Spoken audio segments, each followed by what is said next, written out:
सबसे पहले तो मैं आवाम का शुक्रिया अदा करता हूँ जिन लोगों से मैंने मशवरा किया था, मेरी माँ बहनों से, मेरे भाइयों से। उनके मशवरे में ये बात सामने आई कि मुझे एमआईएम पार्टी में जाना चाहिए, क्योंकि मैंने आज तक कोई पार्टी ज्वाइन नहीं किया था। उस मशवरे में जब ये बात निकल कर आई कि एमआईएम पार्टी में जाना चाहिए, तो उस वजह से मैं एमआईएम पार्टी में आया हूँ, लोगों के मशवरे की वजह से। और इंशाअल्लाह एमआईएम में आने के बाद हमारी कोशिश रहेगी कि जैसा पहले काम करे तो उससे और ज्यादा मजबूती से आगे हम इंशाल्लाह काम करेंगे और गोवंडी में इमाम को मजबूत करेंगे। जनता को बस मैं यही बोलूंगा, अल्हम्दुलिल्लाह इतने साल से हम लोग काम कर रहे हैं, सोशल वर्क कर रहे हैं। इंशाल्लाह आने वाले टाइम में इलेक्शन आ रहा है, आप लोग सही कैंडिडेट को चुने। आप सबसे पहले तो उनसे प्रोफाइल मांगे, उनका रिज्यूम मांगे, उनका बायोडाटा मांगे।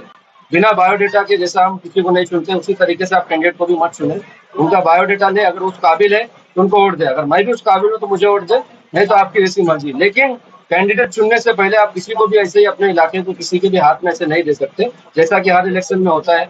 और कोई भी पार्टी अगर किसी को भी लेकर आ रही है तो आप उसमें देखें कि वो सही है नहीं है, क्या वो इंसान उस लायक है कि नहीं लायक है, उसके बाद आप कैंडिडेट को चुने। बस मेरा यही मैसेज। जो अपनी जिम्मेदारी है, अपना एरिया अपना घर है, गवंडी अपना घर है, और अपने घर में अगर कोई चीज अगर गलत होगी या कोई कमियां रहेंगी, हम कमियों पे भी काम करेंगे। और कुछ अगर एडिशनल हमको लगेगा कि ये चीज हमको जरूरत है इसकी, जिससे हमारा घर ठीक होगा, बेहतर होगा और हमारे लोग जो घर में सुकून से रहेंगे, तो हम हर चीज के लिए लड़ेंगे और आखिरी सांस तक इंशाल्लाह लड़ेंगे।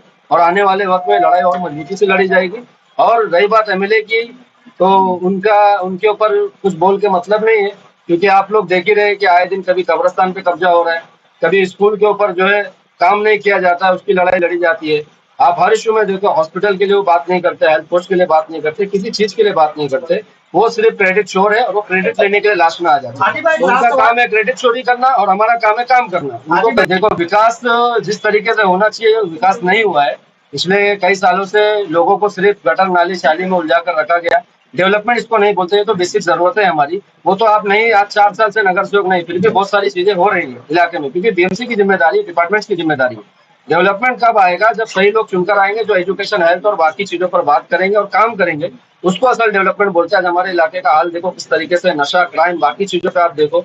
हमारे जो गरीब बच्चे हैं, सबसे पहले तो हमारे इधर जो प्राइवेटाइजेशन जो हो रहा है, निजीकरण जो ज्यादा हो रहा है हमारे इलाके में, खासकर आप शताब्दी हॉस्पिटल को देखो। अभी हमारा शिवाजी नगर हॉस्पिटल का उसमें नाम है, लल्लू हॉस्पिटल का नाम है, तो हम लोग उसके खिलाफ लड़ रहे हैं। हमारी एक समिति है, संघर्ष समिति हमने बनाया। इसी तरीके से और भी पॉल्यूशन का मुद्दा अगर आप ले लो, हमारे इधर का जो पॉल्यूशन का जो AQI है, वो आप चेक करो कितना पॉल्यूशन रेट हमारे इधर बढ़ रहा है, डंपिंग है, उसके अलावा जो SMS कंपनी है। इस तरीके के बहुत सारे इश्यूज है गोवंडी, मानपुर, शिवाजी नगर के अंदर, जिसपे हम लोग इंशाल्लाह आने वाले टाइम में काम करेंगे और बेहतर से बेहतर गोवंडी को हम लोग बनाने की कोशिश करेंगे। मेरी माँ बहनों को मैं बोलना चाहता हूँ कि मुझे दुआ में याद रखे।